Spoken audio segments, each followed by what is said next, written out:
최근 BTS 공연 소식에 일부 숙박업소 요금이 최대 10배까지 치솟는 등 바가지 논란이 일자 정부가 직접 대응에 나섰습니다.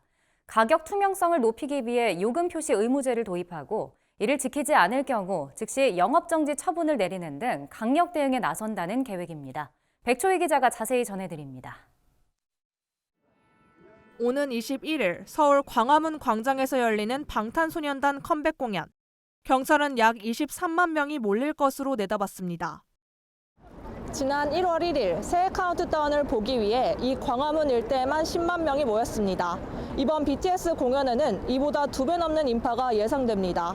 이미 인근 숙박업소에서는 객실 요금이 크게 오르며 논란이 일고 있습니다. 3월 주말 기준 1박에 20만 원대였던 4성급 호텔은 공연 당일 80만 원 수준까지 치솟았습니다. 정부 조사 결과 BTS 공연이 예정된 6월 부산 지역 한 숙박업소는 7만 원에서 77만 원까지 급등한 것으로 파악됐습니다.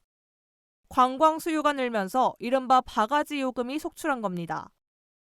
한국관광공사의 2024년 관광불편 종합분석서에 따르면 쇼핑 분야가 389건으로 가장 많이 접수됐고 이 가운데 바가지 요금 등 가격 시비가 23.1% 차지했습니다. 2년이 지난 지금도 이 같은 불편은 쉽게 사라지지 않은 것으로 파악됐습니다.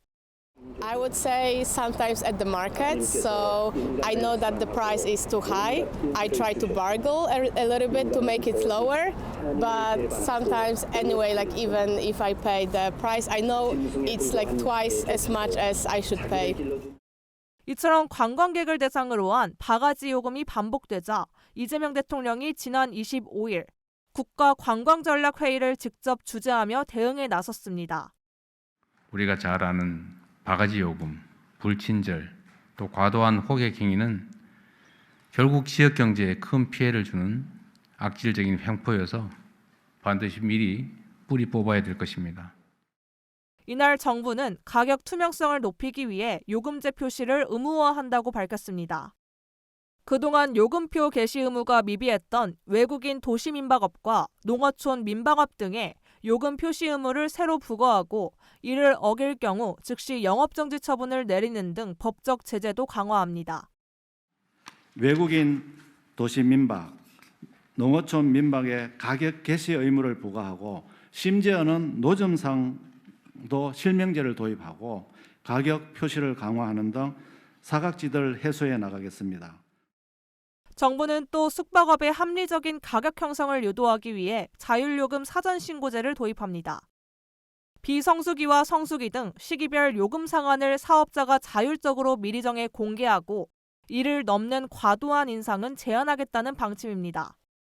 아울러 물가관리 우수 지자체에는 재정 인센티브를 제공하고 착한 가격 업소 지원 예산도 확대할 계획입니다. 정부는 이와 함께 기존 2030년으로 예정됐던 외래 관광객 3천만 명 유치 목표를 2029년으로 1년 앞당겨 달성하겠다는 계획을 밝혔습니다. MBS 백초희입니다.